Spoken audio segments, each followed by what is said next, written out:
ಜೇನುತುಪ್ಪ ಮತ್ತು ಅರಿಶಿಣನ ಆ್ಯಡ್ ಮಾಡಿ ನೀವು ಸ್ಟೀಮ್ ತೊಗೊಂಡ್ರೆ ನಿಮ್ಮ ಸ್ಕಿನ್ಗೆ ಗ್ಲೋ ಸಿಗುತ್ತೆ. ಹಾಗೆ ನಿಮ್ಮ ಸ್ಕಿನ್ನಲ್ಲಿ ಯಾವುದೇ ಥರದ ಡಸ್ಟ್ ಕಲೆಕ್ಟ್ ಆಗಿದ್ದರೆ ಈ ಸ್ಟೀಮ್ ಮೂಲಕ ಹೊರಗೆ ಹೋಗುತ್ತೆ ಅಂತಲೇ ಹೇಳ್ಬೋದು. ಹಾಗೆ ನಾವು ಕೂಡ ಮೇಕಪ್ ಹಾಕ್ತಾ ಇರ್ತೀವಿ, ಹೊರಗಡೆ ಡಸ್ಟಲ್ಲಿ ಓಡಾಡ್ತಾ ಇರ್ತೀವಿ. ಈ ಒಂದು ಸ್ಟೀಮ್ ನನಗೆ ತುಂಬ ಹೆಲ್ಪ್ಫುಲ್ ಆಗಿದೆ. ಸೊ ಹಾಗಾಗಿ ನಿಮ್ಮ ಜೊತೆ ಶೇರ್ ಮಾಡ್ಕೊಳ್ತಾ ಇದ್ದೀನಿ.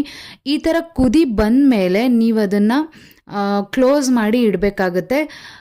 ಸ್ಟೀಮ್ ತಗೊಳ್ಳೋದಕ್ಕಿಂತ ಮುಂಚೆ ನಿಮ್ಮ ಫೇಸ್ನ ಕ್ಲೀನ್ ಮಾಡ್ಕೊಳ್ಬೇಕಾಗತ್ತೆ.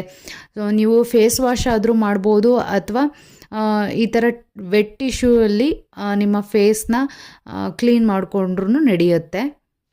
ಈ ಸ್ಟೀಮ್ನು ಕೂಡ ನಾನು ವಾರಕ್ಕೆ 1 ಬಾರಿ ಮಾತ್ರ ಸ್ಟೀಮ್ ತೊಗೊಳ್ತೀನಿ, ಪದೇ ಪದೇ ತೊಗೊಳ್ಳೋದಿಲ್ಲ. ಸೊ ನೀವು ವಾರಕ್ಕೆ 1 ಸರಿ ತೊಗೊಂಡ್ರೂ 3 ರಿಂದ 4 ನಿಮಿಷ ತೊಗೊಂಡ್ರೆ ಸಾಕು.